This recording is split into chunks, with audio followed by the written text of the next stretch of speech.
cuidados para evitá-las. Eu sou a Bárbara, fisioterapeuta da High Performance, e hoje esse é o tema do nosso vídeo.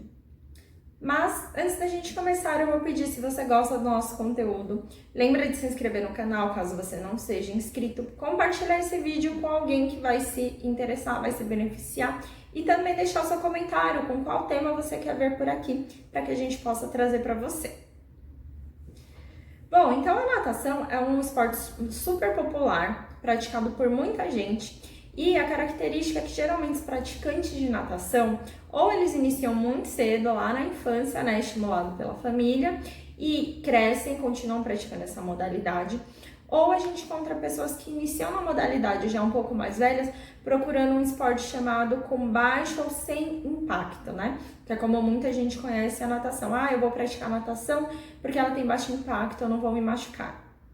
E isso é sim verdade, a natação é um dos esportes com mais baixo impacto e com menor índice de lesões, porém elas ainda existem e se concentram principalmente na região do ombro, e é por isso que a gente vai falar sobre essa estrutura e dar uma atenção especial para os cuidados com ela.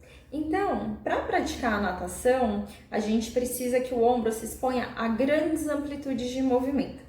Principalmente no nado crawl, a gente tem o máximo de amplitude de elevação, que é quando o ombro fica nessa posição bem em cima, e uma rotação interna associada, tudo isso ainda fazendo uma força para puxar a água.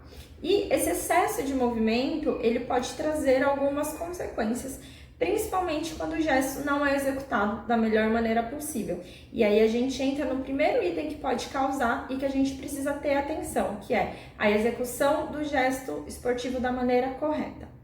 Então, quanto melhor eu executo o meu gesto, quanto melhor e mais limpo é o meu movimento, menos chances de ter uma lesão na minha estrutura eu vou ter. Então, é super importante que quem já nada há muito tempo, e principalmente os professores e treinadores, fiquem muito atentos ao gesto de quem faz a natação.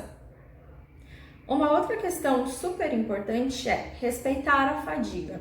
Então, a natação ela é um esporte que deixa a gente bem cansado, né, no final do treino ou após, mas a gente precisa respeitar o corpo. É claro que você vai estar sempre ali superando os seus limites, aumentando o seu ritmo, mas eventualmente um dia que você está muito cansado ou que você sentiu que o treino foi puxado demais no final do movimento, você não está fazendo o gesto da melhor maneira possível, porque quando a gente se fadiga muito, entram as compensações, talvez seja a hora de parar ou de prestar mais atenção ainda nesse gesto. Então, vamos também associar as duas coisas, prestar atenção na fadiga e cuidado para não executar o gesto de uma maneira incorreta quando você já está cansado. Quando a gente pratica muito determinada atividade, as nossas estruturas elas vão se adaptando e no ombro isso não é diferente. Então, geralmente nos nadadores acontecem duas coisas que não necessariamente vão causar dor e lesão, mas elas são fatores que predispõem, então a gente também precisa cuidar. A primeira delas é a diminuição, um déficit entre o movimento de rotação interna e rotação externa. Então, acontece um desequilíbrio desse arco de movimento e a gente precisa avaliar, porque quando eu perco rotação interna e ganho muita rotação externa, o meu ombro ele fica mais suscetível à lesão. E uma outra coisa que está diretamente associada a isso e a outras lesões é a contratura da parte posterior da minha cápsula articular do ombro. Então, eu preciso devolver a extensibilidade dessa cápsula para que meu ombro se movimente de maneira adequada.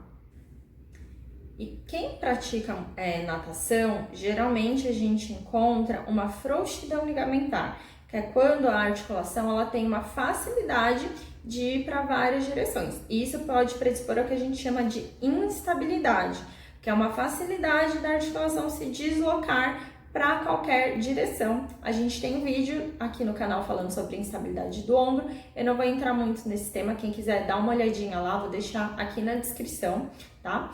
Mas é super importante avaliar essa instabilidade do ombro. Então, se você sente que o seu ombro é muito móvel, que ele tem muita facilidade de se deslocar, ou até já teve algum episódio de subluxação ou luxação, é um outro fator que a gente precisa ficar muito atento. E aí eu já vou associar a questão da instabilidade com a questão da ausência de trabalho de fortalecimento. Porque como a natação é um esporte que trabalha o corpo todo, muita gente não faz o fortalecimento fora, porque já acha que está fortalecendo ali durante a prática do nado. Isso não deixa de ser verdade, Porém, eu deixo de trabalhar músculos específicos e eu acabo desequilibrando as minhas estruturas. Isso pode sim predispor a lesões. Então, por exemplo, geralmente quando eu nado, eu tenho uma força maior dos soltadores internos do ombro e menor dos soltadores externos. Isso pode causar uma condição também conhecida como síndrome do impacto do ombro, por exemplo. E ainda é o fortalecimento para quem tem instabilidade, frouxidão ligamentar, que vai ajudar a segurar essa estrutura para que a gente não tenha nenhum episódio de instabilidade ou de luxação de fato. E além das instabilidades, da possibilidade de instabilidade multidirecional e da síndrome do impacto do ombro, que são muito comuns nos nadadores, a gente também encontra algumas outras lesões, como lesão do lábio da glenoide, lesão de SLAP, que é um destacamento da porção da cabeça longa do bíceps junto com o lábio da glenoide. A gente também encontra um outro tipo de síndrome do impacto, que seria o impacto interno, que eu tenho também compressão dos meus tendões do manguito rotador e também da porção da cabeça longa do bíceps num outro ponto da minha articulação do ombro, tá? Principalmente, acontece muito em natação porque ela está associada a grandes amplitudes de elevação associada à rotação externa. Todas essas condições, elas podem ser prevenidas, porque são condições principalmente que não se instalam só decorrente de um trauma, é muito mais comum que elas se instalem de maneira progressiva, por sobrecarga, por overtraining, overuse.